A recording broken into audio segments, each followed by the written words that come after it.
નમસ્કાર. ચાલો આજે એક સફર પર જઈએ. એક એવી સફર જે આપણને લઈ જશે ભારતના ભવ્ય અને વૈવિધ્યસભર વારસાની દુનિયામાં. પહાડોથી લઈને મહાસાગરો સુધી અને પ્રાચીન શિલ્પોથી લઈને આપણી જીવંત પરંપરાઓ સુધી. આપણો વારસો એ જ તો આપણી સાચી ઓળખ છે.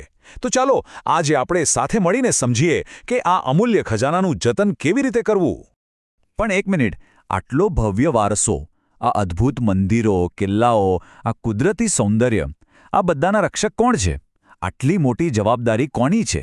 શું એ ફક્ત સરકારની છે કે પછી આપણી, સૌની? આ સવાલને મનમાં રાખીને ચાલો આ વિષયમાં થોડા ઊંડા ઉતરીએ.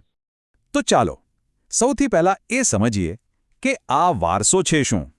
જો, વારસો એટલે ખાલી જૂની ઇમારતો કે વસ્તુઓ નહીં.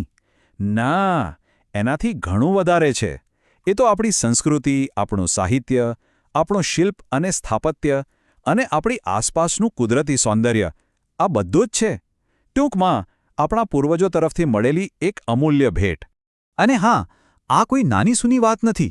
આ વારસો એ માત્ર ભારત માટે જ નહીં, પણ આખી દુનિયા માટે એક અમૂલ્ય ભેટ છે. એનાથી જ તો દુનિયા આપણને ઓળખે છે. એટલે એને સાચવવો એ આપણી એક બહુ મોટી નૈતિક ફરજ બની જાય છે.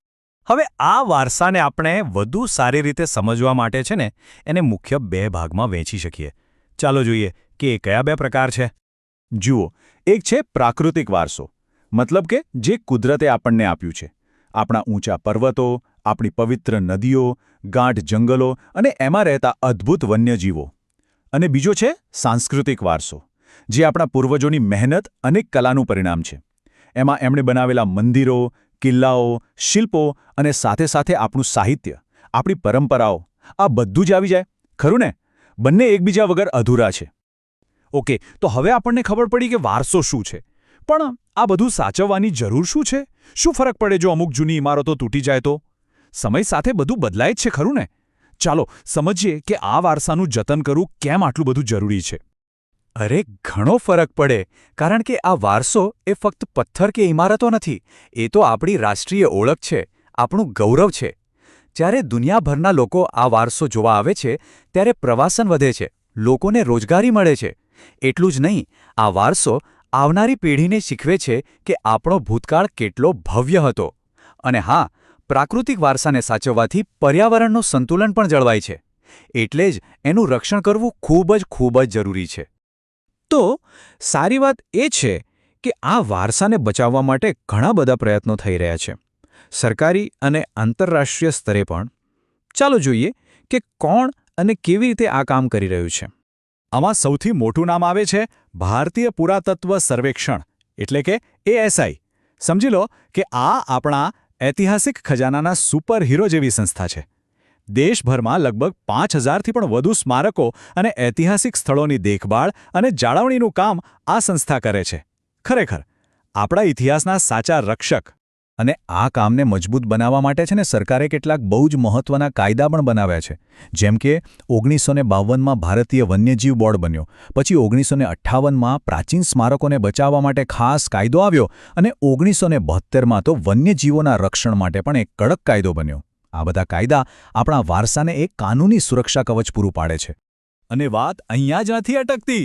યુનેસ્કો જેવી મોટી આંતરરાષ્ટ્રીય સંસ્થાઓ પણ આપણી સાથે છે. એ ભારત સરકાર સાથે મળીને એવા સ્થળોને બચાવવાનું કામ કરે છે જેનું મહત્વ આખી દુનિયા માટે છે. તો આ એક ટીમવર્ક જેવું છે. હવે વારસાને સાચવવાનું એક બીજું બહુ જ મસ્ત સ્થળ છે મ્યુઝિયમ, એટલે કે સંગ્રહાલય. નવી દિલ્હીમાં રાષ્ટ્રીય સંગ્રહાલય હોય, મુંબઈમાં છત્રપતિ શિવાજી મહારાજ વાસ્તુ સંગ્રહાલય હોય, કે પછી આપણા ગુજરાતમાં પાટણનું શ્રી હેમચંદ્રાચાર્ય ગ્રંથાલય, આ બધી જગ્યાઓ આપણી જૂની અમૂલ્ય કલાકૃતિઓને સાચવીને રાખે છે, જેથી આપણે ત્યાં જઈને આપણા ઇતિહાસને જોઈ શકીએ, અનુભવી શકીએ. ઓકે, તો આપણે સરકાર, સંસ્થાઓ, કાયદા આ બધાની વાત કરી. પણ હવે સૌથી અગત્યનો સવાલ, આ બધામાં આપણે ક્યાં છીએ?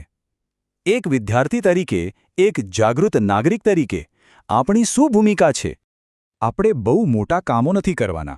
બસ આ 5 નાનકડા સંકલ્પ લેવાના છે. પહેલું, ગમે ત્યાં જઈએ કચરો ન ફેલાવીએ, સ્વચ્છતા જાળવીએ. બીજું, કોઈ પણ જૂની દિવાલ પર આપણું નામ લખીને કે કંઈ કોતરીને એને બગાડવી નહીં, પ્લીઝ. ત્રીજું, વૃક્ષો વાવીએ, પાણી બચાવીએ, આપણા પ્રાકૃતિક વારસાનું ધ્યાન રાખીએ. ચોથું, એ ધ્યાન રાખીએ કે આપણી કોઈ કિંમતી વસ્તુ ચોરાઈને દેશની બહાર ન જતી રહે. અને પાંચમું, વારસાને બચાવવા માટે જે પણ પ્રવૃત્તિઓ થતી હોય એમાં આપણે ભાગ લઈએ. બસ આટલું જ. તો બસ આજથી જ શરૂઆત કરીએ.